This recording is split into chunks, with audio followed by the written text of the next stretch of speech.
அன்பானவர்களே, உங்களுடைய வீடுகள்ல மரம், செடி எல்லாம் வளர்ப்பீர்களா? அப்படி வளர்க்கிற அனுபவம் உங்களுக்கு இருக்குன்னா, மரம் வளர்ப்பதே எதற்கு? அதுல சில காரியங்கள் உங்களுக்கு தேவை. அப்ப அந்த மரத்தின் மீது ஆர்வம் கொண்டு அந்த மரத்தை வளர்த்து, அந்த மரம் நல்லா வளருது. நல்லா கிளை விடுது. நல்லா எங்கு பார்த்தாலும் அதனுடைய மரக்கிளைகளும், கொப்புகளும் அழகாக இருக்குது. இத்தனையும் உருவாக்கிருச்சு. பூ பூத்தது, சந்தோஷம். காய் காய்த்தது, சந்தோஷம். அதுல கனியும் வந்தது. ஆஹா! வீட்டின் மரம் கனி காய்த்து விட்டது. இப்போ ஒரு மாதுளம் மரமே எடுத்தீங்கன்னா, எல்லாமே வந்துருச்சு. எல்லாரும் பார்க்கத்தக்க அதனுடைய கனியினுடைய அழகு அவ்வளவு நல்லா இருக்கு. ஒரு நாள் அதை எடுத்து சாப்பிடணும்னு எடுக்கிறீங்க. சாப்பிடும்போது அதுல ஒண்ணுமே இல்ல. ஒண்ணுமே இல்ல. யாராவது ஆகா அது பார்க்க அழகா இருந்துச்சே, அது எப்படி இருந்துச்சுன்னு கேட்டா, சொல்றதுக்கே என்ன சொல்லணும்னு தோணல. இதுல எப்படி கொடுக்கறதுக்கு தோணும்? ஐயோ வேண்டாம், அது நல்லா இல்ல அப்படி. அதுக்கடுத்து அந்த மரத்த பார்க்க பார்க்க என்ன தோணும்?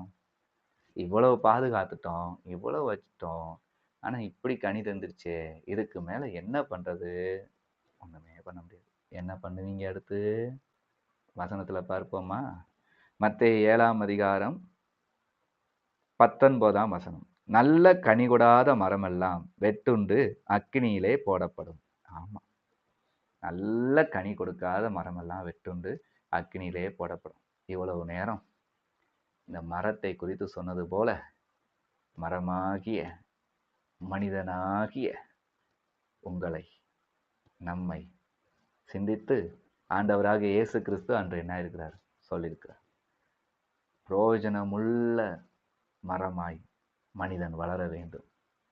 தேவன் இவனை அழகாக பாதுகாத்து, அருமையாய் உருவாக்கி, அப்படியே நல்ல ஒரு தன்மையில நடத்தி கொண்டு வருகிறார். அப்படியே நல்லா வளருது. அதாவது இப்படிப்பட்ட பண்புகள் கொண்ட மனிதனாய் இவன் வளர வேண்டும் என்பதுதான் வளர்க்கிறார். ஆனா வளர்ந்து வாலிபமாகி அப்படியே காலங்கள் போய்க்கிட்டே இருக்கும்போது ஏதோ ஒரு பிழை, சரி விடு, மன்னிக்கிறாரு, இரக்கம் பாராட்டுறாரு. ஆனா அவருக்கு பிரியமில்லாத வாழ்க்கையா போய்கிட்டே இருக்குன்னா, கனி என்பதே ஆத்தும ரட்சிப்புங்க. அந்த ஆத்தும ரட்சிப்புக்கான எந்த வேலையும் நடக்காம, நான் நல்லா இருக்கேன், நான் நல்லா இருக்கேன், எனக்கு வீடு இருக்கு, எனக்கு வாசல் இருக்கு, எனக்கு எல்லாம் இருக்கு, எனக்கு எல்லாம் இருக்குன்னே இருந்தா, அதான் கனி கொடாத மரம். அது முடிவுல என்ன பண்ணப்படுமா? ஆமா, நரகத்துல தள்ளப்படும் என்று இங்கே சொல்லுகிறார். இதுதான் அந்த வார்த்தையின் அர்த்தம்.